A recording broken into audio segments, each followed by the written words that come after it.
We know the joy of giving is its own reward. But who says you can't get something for yourself, too? Now when you buy vanilla MasterCard gift cards, you can enter to win one of over 10 prizes every week for 10 weeks, including a grand prize of $10,000 in vanilla gift cards. So get gifting and start sharing the delight for more chances to win.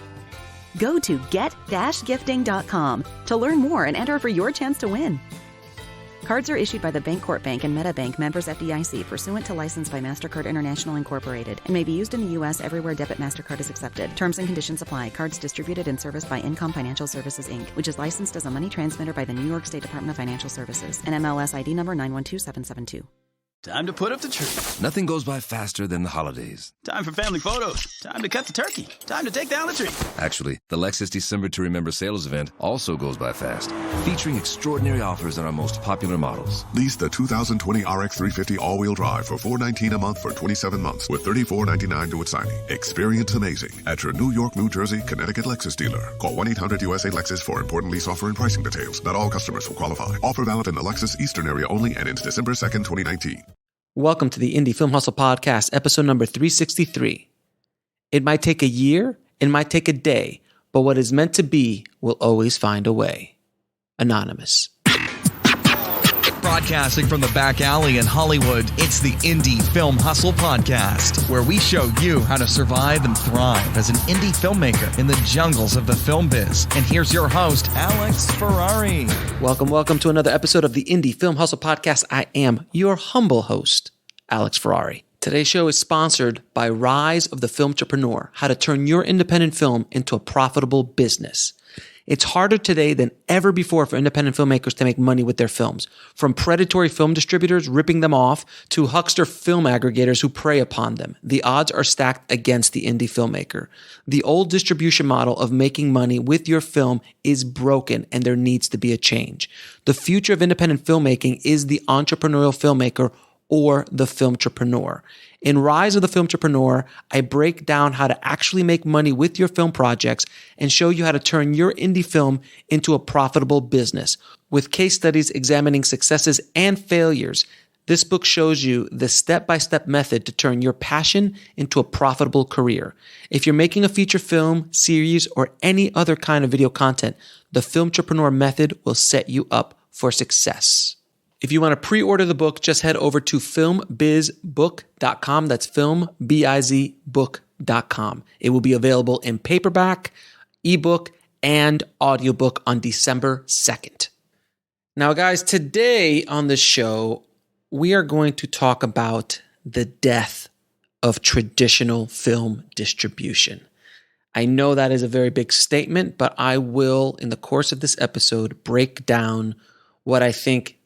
Well, not what I think, what I know is happening currently and what will be happening in the future, and how you as independent filmmakers will be able to succeed and thrive in the future.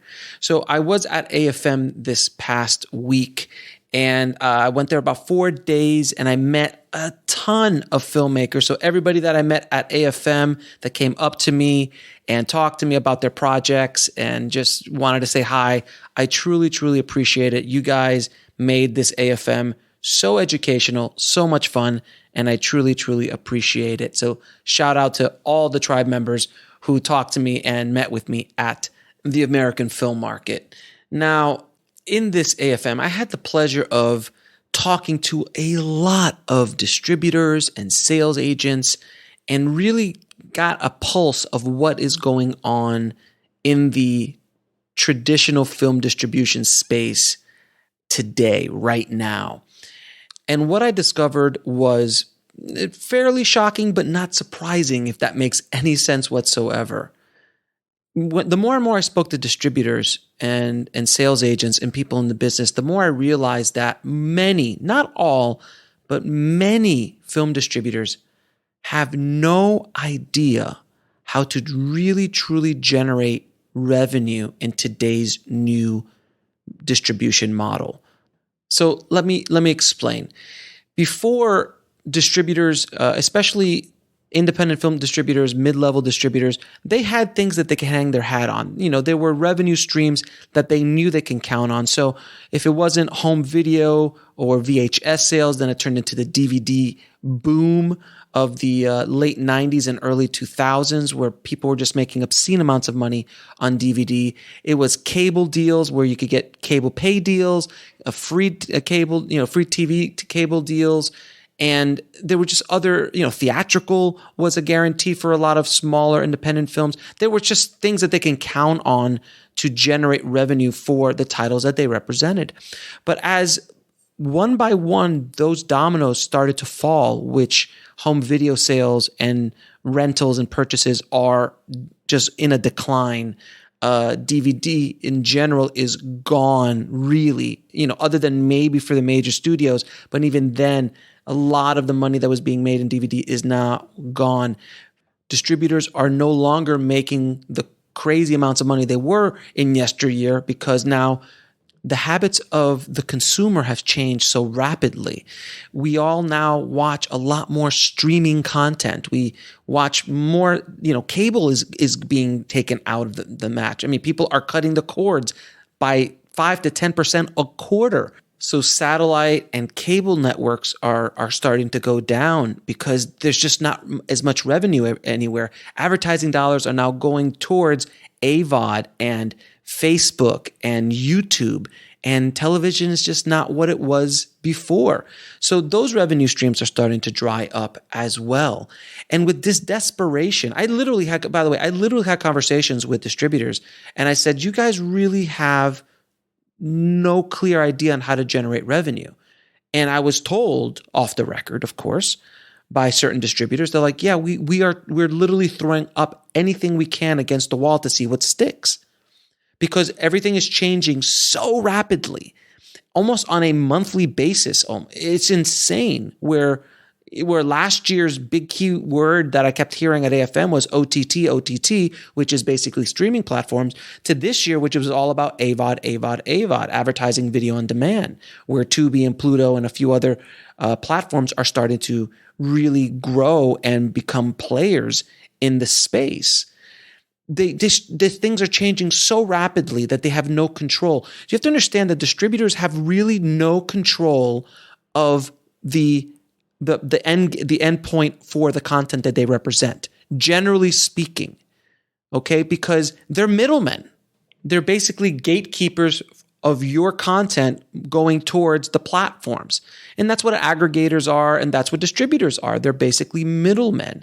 One, you pay for that access. Another one, you take a back-end deal to get into that access. And we'll talk a little bit more about those back-end deals in a minute. We all know what happened with Distributor and what the potentials of working with an aggregator are. I don't think it's going to happen rampantly. I don't think all these aggregators are going to start, screwing over filmmakers left and right. I don't think, but there is a potential there until some change happens. But what I'm trying to impress upon you is that before, distributors could build out, buy 10,000 DVDs, like produce 10,000 DVDs and sell that product directly to Walmart, Target, Best Buy, Amazon, and they can sell that product and get a return. And there was a real guarantee in regards to you sold the product for wholesale, you would get a return, that's how much money you would make. You would get that money back. In today's world, there's no guarantee anymore. You put them up on these platforms and maybe you'll make money with them. Maybe you won't. Maybe you'll get some rentals. Maybe you won't. The days of guaranteed return on investment for a distributor is pretty much gone. There are options of foreign sales still lingering, and there's definitely growth in the foreign international markets. Honestly, that's the only place that there is real growth in these emerging markets like China, like India, and so on. But even figuring out how to make money in those territories is challenging because they're still trying to figure it out. I want you guys to be very clear about this. The distribution world, the film distribution world, they don't know what the hell they're doing either. They're trying to figure this out as much as you're trying to figure out how to make money with your movie. Honestly, they might be more educated. They might have some more context than you, but they're still trying to figure it out. I saw it firsthand. So because of this kind of desperation on trying to figure out what the hell's going on, the new play is that film distributors are trying to acquire as many titles as they can, because the bigger their library is, the more negotiating power they have with a Tubi, a Pluto, an Amazon, because they can walk in and go, hey, I got 2,000 movies in my library. Let's talk.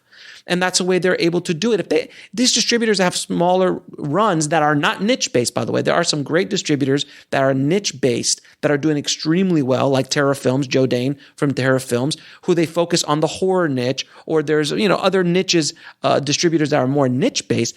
They're doing better than the broad spectrum distributors out there because they can't compete. They don't know how to compete. They don't know how to make the revenue that they need to make to keep their doors open. So because of that, there's been more and more predatory activity where these distributors are throwing out ridiculous deals for filmmakers who are picking them up, and they're picking up content left or right. It's almost like an arms race to see how much independent content that they can grab and put in their library. It doesn't matter if it's good or not. They just need titles. They want titles. That's all they care about. And it's becoming more and more desperate because these film distributors are trying to make the old model still work. They're trying to figure out what to do because everything that they know is now gone, or it's changed so rapidly that they don't have a grasp on it. This exact same thing happened in the publishing world. This exact same thing happened in the music world. When technology came and disrupted those two industries, the big players, the establishment, they crumbled. And that is what's slowly happening in our world.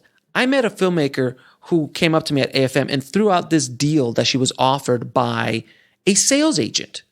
And I've heard of predatory distribution deals before, but this is it was so awe-inspiring that I needed to bring it up to you. This filmmaker, who by the way did not take this deal, was offered a 20-year deal for her $200,000 or $300,000 movie. 20-year deal with a marketing cap of $50,000 a year. So that would have been $1 million marketing spend cap. And, oh, by the way, no money up front and a 20-year deal. And when she went back and pushed, I'm like, this doesn't seem really fair. He's like, oh, okay, let's just do 10 years and 2 years of expenses. So literally, he was literally admitting in the negotiations how much he was about to screw this filmmaker.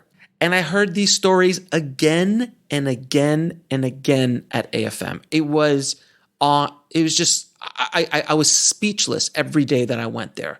And I listened to filmmaker stories and I listened to distributors and how they were doing business. It's just, you can smell the desperation coming from a lot of these distributors. They just don't know what to do.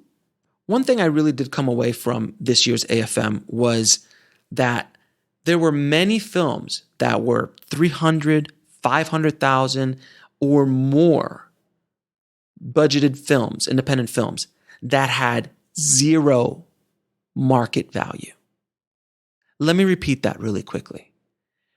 There were $400,000, $500,000, $600,000 budgeted independent films that had literally zero market value because of genre, because of production, because of cast that they were doing, because of the concept as far as if it was niche or non-niche, all of those. I literally saw film after film that literally had zero market value. And I would talk to distributors and said, well, how about this kind of film? They're like, that is absolutely worthless to us. I don't care if it's $1 million production.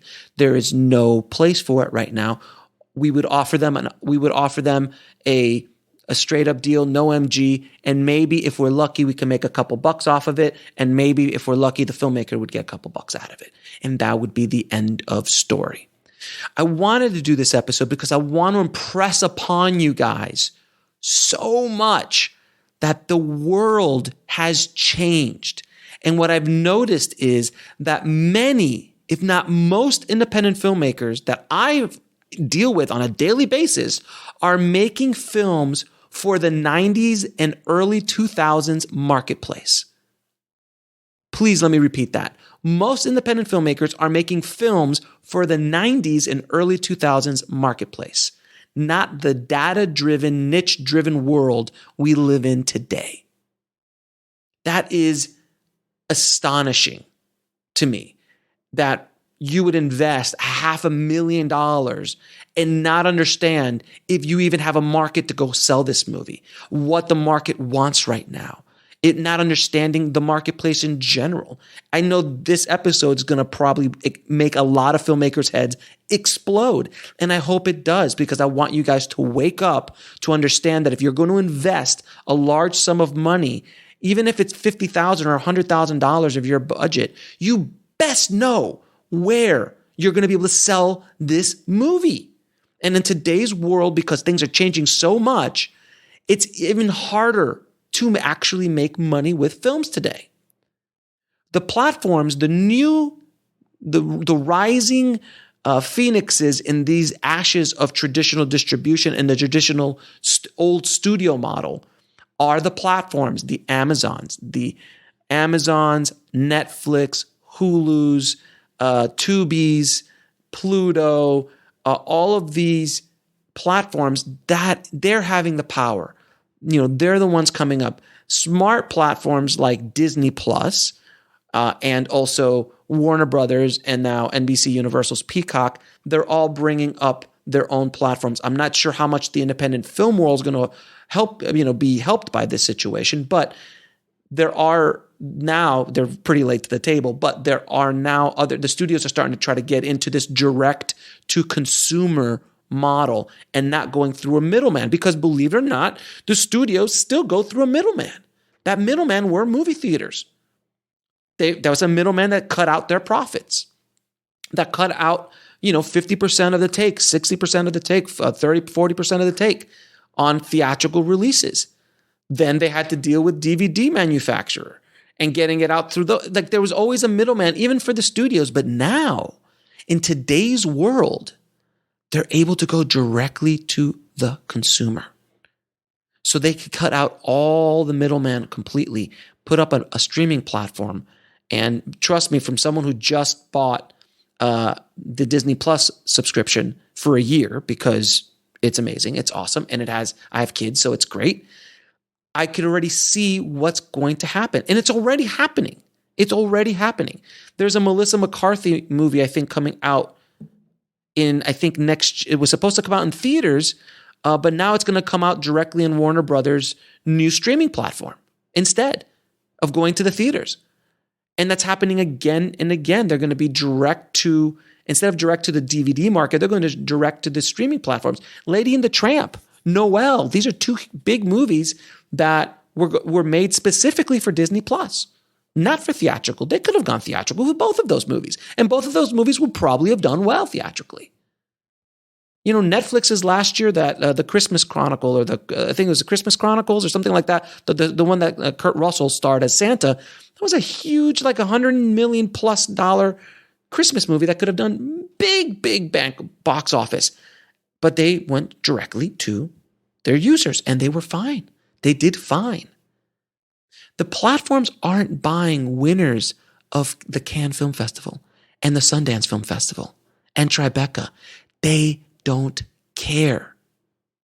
I promise you, I saw it a few years ago. I was at Sundance, and I saw where Amazon was buying up anybody that got into Sundance. They were buying up Cannes and Tribeca and South by Southwest winners.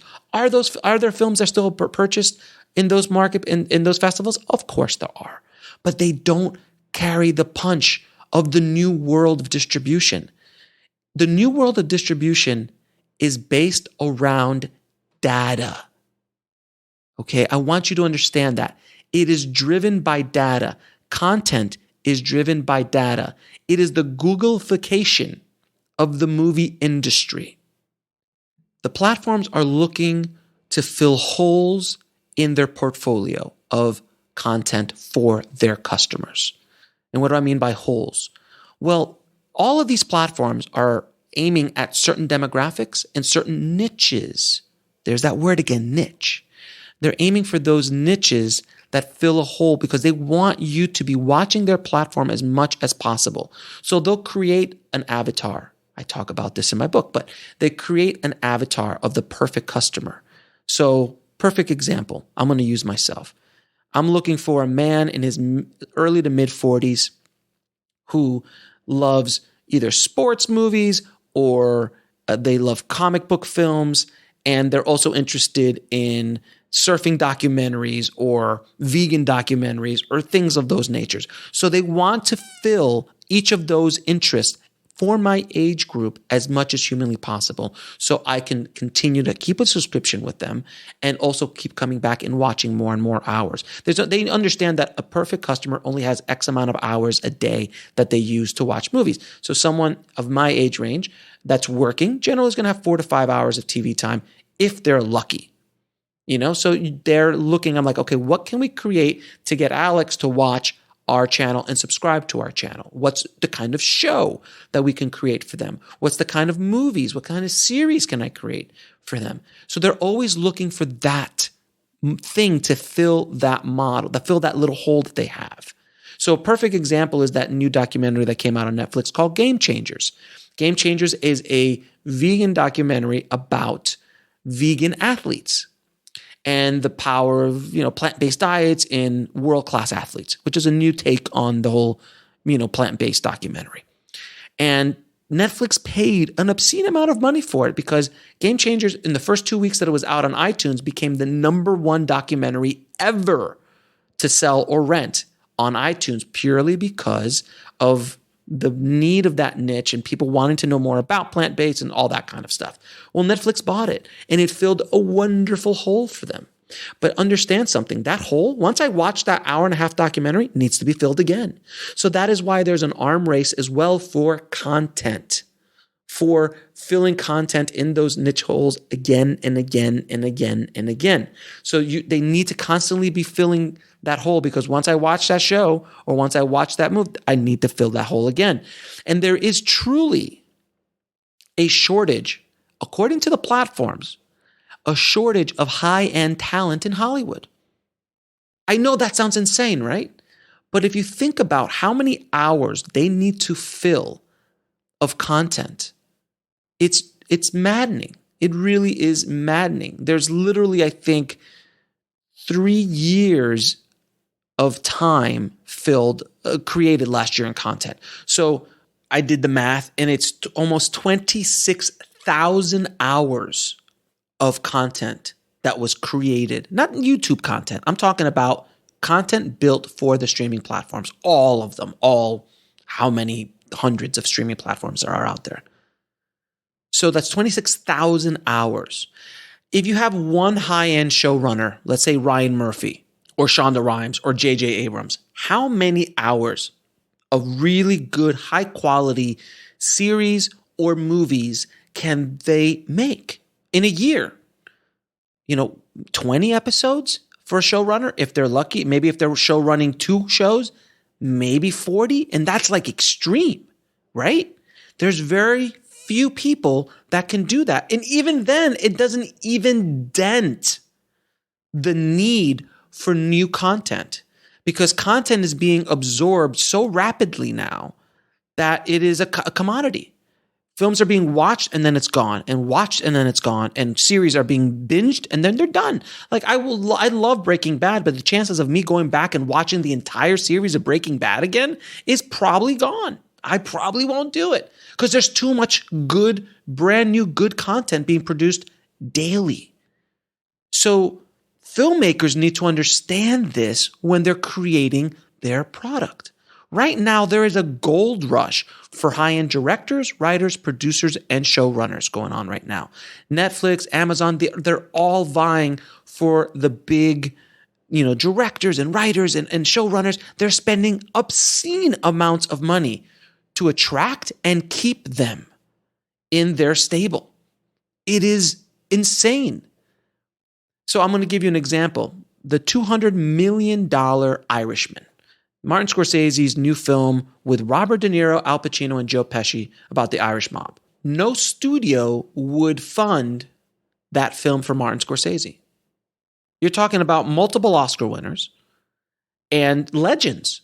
And they would not give it to them because that is not the business model that the studios do anymore.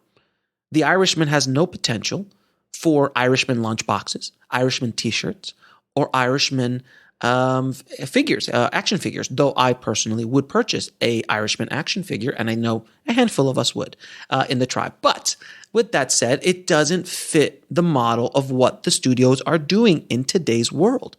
This hyper realistic, Marvel Cinematic Universe, or properties, big tentpole properties that are based on books, toys, or IPs that already exist in the lexicon, in the zeitgeist of popular culture. That is what the studios have turned to. By the way, before I continue that, if you've noticed what studios have flourished in this new studio model system of the cinematic universes, of the IPs and things based on books and toys and so on. The ones that haven't done very well are Sony Pictures, who own very little, if any, major tentpole properties other than, I think Sony owns Men in Black, which they just released a new one and it died. James Bond, which is a great brand, but that's one. And I think, that Spider-Man thing that they were able to finagle out of Marvel years ago. And I'm reading a new book called The Big Picture by Ben Fritz, and I'm trying to get Ben on the show. And in there, he talks all about a lot of the changes of what happened in Hollywood. But I found out in that book that that Sony literally had the opportunity to license and own basically the movie rights to all of the Marvel characters. Sony could right now be the juggernaut that Disney became. But because they did not see, hey, look, hindsight is, everyone can be a Monday morning quarterback, but they said, no, nobody's going to watch a movie about Iron Man, Thor, or Captain America. Just get us to write the Spider-Man. And that's what they did. They got the rights to Spider-Man, and that was the end of it. So Sony doesn't have anything. And then you'd look at Paramount, another major player, or was a major player in the studio system. They don't own anything really other than Transformers, right? Transformers. And they also had a distribution deal with some of the Marvel stuff, but that went away. So they've struggled as well. And the world of the movie star driving box office or driving sales is pretty much gone. Will Smith's latest Gemini Man died. There's just so many examples of films that had big stars that just don't go anywhere anymore. Even The Rock, who is The Rock, Skyscraper didn't do well. I think China was the one thing that kind of saved that film. But those days of the $20 million plus paydays for actors, those are gone because there's just too much content. Now audiences will watch movie stars. Don't get me wrong, there's still places for movie stars. But Brad Pitt's new movie, Astar or whatever, that sci-fi movie, that died. But the movie star has to be in a vehicle that makes sense. And there's very few original vehicles being created. Tarantino's, Once Upon a Time in Hollywood, which was a big hit because of Tarantino and the combination of Brad Pitt and Leonardo DiCaprio in that kind of story. Those are rare instances. Those days are gone. The movie star days are almost gone as well. So let me get back to the Irishman example. So Netflix spent $200 million because it went over $40 million over budget because Marty is Marty and they gave him full reign to do whatever he wanted. And he did. And he spent $200 million on his opus, his truly opus film. And this is Netflix's attempt to win an Oscar. And not because the Oscar is going to bring that much obscene amount of money back to them, but it will attract high-end creators to the platform because it will get a reputation of being a creator-friendly platform. And if you can get high-end creators in your stable making content for your platform, you will have a much better chance of winning the streaming wars. So there is a land grab for big high-end creators. So I wanted you to understand why Netflix would spend $200 million. Will they make their money back off of people watching it? I don't know. No one knows what goes on behind the scenes as far as their data because no one knows. So I know what you're thinking. Now go, Alex, well, this is all fantastic. I'm so glad that you've depressed me today. What chance do I have as an independent filmmaker making a $5,000, $10,000, $50,000, $100,000 movie in today's world? What chance do I have? The chance that you have is the power of the niche. Because I've said it before and I'll say it again. The riches are in the niches. The future of filmmaking for independent filmmakers, and I will debate this with anybody who wants to debate this, is the entrepreneurial filmmaker. It is a filmmaker who understands their audience and creates product for their audience and then builds ancillary product lines and services or services for that audience. Now, you need to become one of two kinds of independent filmmakers. Both are filmtrepreneurs. Number one is the filmtrepreneur whose end customer for the film is the customer. It is direct to the customer, where you create that film, you find a way to put it on either AVOD, SVOD, and TVOD in one way, shape, or form. And that could be multitude of different ways to get that product of the film to the end user without a middleman other than the platforms that you're using to generate sales to get that money. Okay? And two, the filmtrepreneur whose end customer for the film is a platform where you're creating content to fill holes in the portfolios and libraries of existing platforms, whether that be Amazon, Netflix, Hulu, Tubi, there's so many different platforms, but you need to figure that out. And that could be niche-based, whether it's like spiritual or faith-based films for PureFlix, or films like for Hallmark and Lifetime. You're creating product for those niche portfolios or libraries for those platforms. And by the way, you could arguably still create ancillary revenue streams from those films, even if they've been sold or licensed to different platforms. And it all depends on the deal and how you structure the deal. But there is still a lot of potential there as well. So that is the future of independent filmmaking. That is what you need to be able to do. You need to become that filmtrepreneur. You need to understand the ever-changing marketplace. You do not want to be Blockbuster and be left behind because you didn't see what was coming around the corner. You do not want to be the music labels that went under because they did not embrace the new technology and the new habits of their customers. I know so many of you are filmmakers and artists, and I just want to express myself and make a movie. I don't want to think about the business. Man, that is great. And I wish you the best of luck with that. I truly do. You know, if you want to do experimental films or films that really just fulfill your heart, my God, please go do it. But man, if you don't have the money to do it at the level you want to do it at, you got to figure something out. And it's irresponsible of you to con some poor dentist out of $100,000 to go make your opus that you know in your heart you're never going to sell. And don't give me the, hopefully it'll get to Sundance and get bought and blah, blah, blah. That's a lottery ticket, man. That's not a business model. You've got to really understand how you're going to be able to recoup that money. Now, if you make your movies for really low budgets like I do, be as experimental as you want.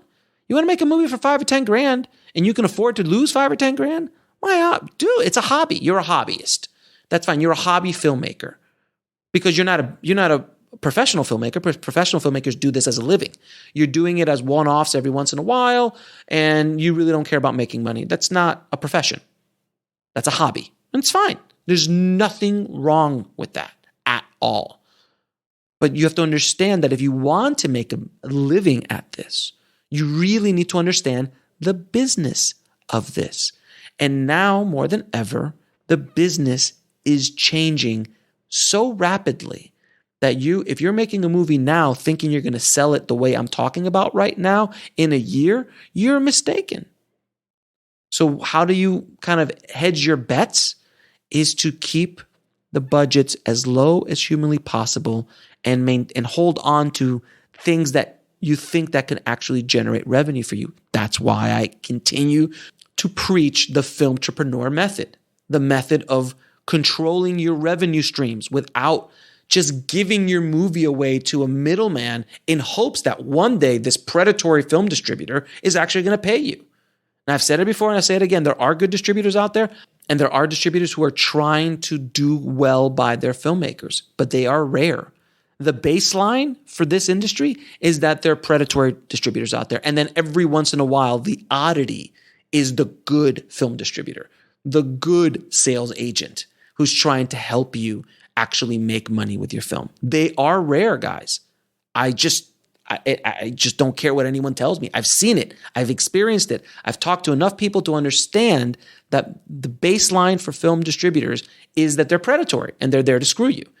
But there are people out there who are not going to do that, but they are the outliers. They are the exception to the rule. And as things start to tighten, tighter and tighter, and again, I've said this before, we're in good economic times right now.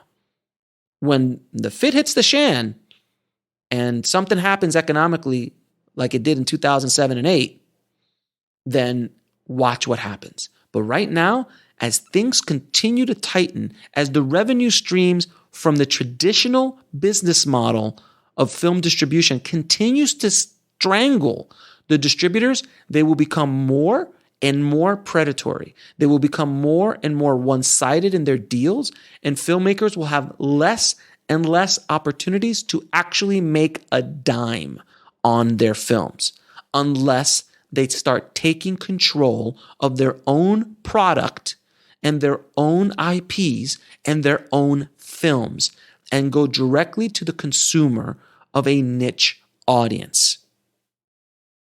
You have to become entrepreneurial filmmakers or filmtrepreneurs. There's no other way around it.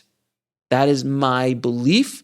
I will continue to preach that belief as long as I can, because I do really think that in today's world, there is more opportunity than ever for filmmakers, for video and content creators, video creators than ever before. It has never been easier to make a movie in the history of this industry. But it's never been more difficult to make money and to get people to actually watch your films. That is the new reality of not only the film industry, but of independent film. You can make a beautiful film, but man, it's hard to actually make money with that film or actually to get anyone to see that film. That's why you need to change as filmmakers. You need to become filmtrepreneurs to be able to survive and thrive in this new world. And I promise you, if like they say in a lot of high-end schools like Harvard or law schools or even Navy SEAL training, look to your left, look to your right. One of you is not going to make it through. And I don't want that for you guys, for the tribe, for people who listen to what I say, follow what I do. I want you guys to survive. I want you guys to thrive in this new world that we're walking into in the film industry. People are still worried about, oh, look at the cool lens I got and look at the new 25K camera resolution I got. But no one's talking about how to make money with your film, how to survive in this business. Don't let the marketing and don't let the industry lie to you. You need to understand the realities that you're walking into. I don't want to see you get hurt.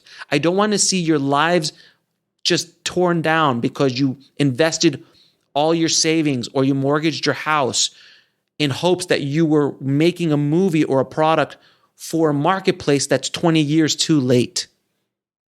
I don't want to see it. I met too many filmmakers at this AFM that I ran across that literally had zero market value or very little market value or any chance at all to break even with their films. And it's heartbreaking, and I don't want it to happen anymore. So that's why I decided to make this episode, to really sound the alarm so you guys can really understand where we are at right now and where we are going. Now, I'm going to leave you with this, that I was talking to an industry insider who will remain nameless. He's anonymous.